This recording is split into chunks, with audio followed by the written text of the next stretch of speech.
Okay. A man has just sold his startup for millions of dollars, taking him from the lower middle class to extremely rich. He's excited but reflecting on how different his life will be. How will you preach the gospel to him in this situation?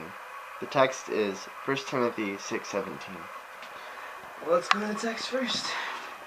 1 Timothy 6:17.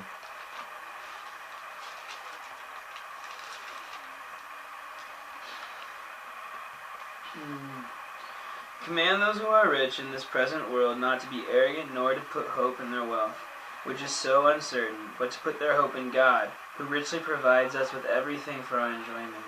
Command them to do good, to be rich in good deeds, and to be generous and willing to share. In this way they will lay up treasures for themselves as a firm foundation for the coming age, so they may take hold of the life that is truly life. Well, I think the most important thing is to remember what kind of person Christ was when he came down. That's the gospel. Is that when he was sent down, he wasn't rich in any kind of way. He was rich in character. Obviously, people liked him a lot. He was rich in love and compassion, and people felt that, and I think that's why people liked him a lot. But he came here in a very, very poor family, in a poor way. Born in a manger, that whole, the birth of Christ story. But he was always born, and, he came into the world in a very, very humble way.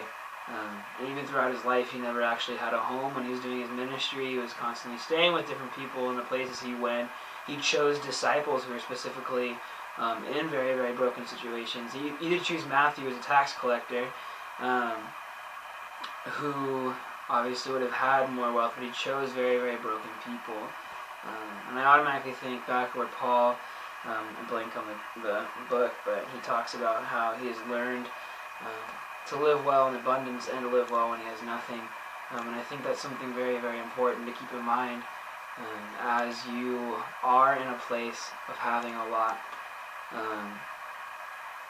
that you're still called to be Christ-like and still called to be disciple-like, despite your circumstances. That you are blessed right now financially, but that does not mean Satan will not attack you in different ways, specifically with your wealth. You're going to be tempted to be arrogant. You're going to be tempted to put hope in your wealth, and it will feel good. And I think those are all real things to acknowledge.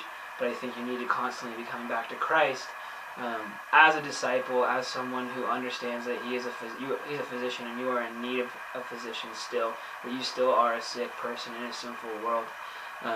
No matter how much money you have or how little money you have. And Scripture tells us right here in Timothy that money, and when we have wealth, we ought to do good and be good and rich in good deeds and be generous. That when you are blessed with this money, you are blessed in order to be able to do more good things for other people, to serve other people. That God has entrusted you with his wealth, because it is his wealth, for you to serve other people with that. And he didn't just give it to you to be more comfortable and more happy in this life, that our actual reward isn't another life. And God constantly reminds us that through the suffering of the world, through the suffering in our own lives. And like I said, he gave you this money to be able to ease that suffering for other people, but that does not mean it's going to be prevented forever. And you will have another season of time when you may not enjoy this wealth as much. You may not have this wealth. I don't know. But I think it's really important to keep in mind, what is the kingdom of heaven to you? What is that priority to you? What is your wealth in the kingdom of heaven? And how do you use this wealth in comparison to that, and thought of that, and for that kingdom? So.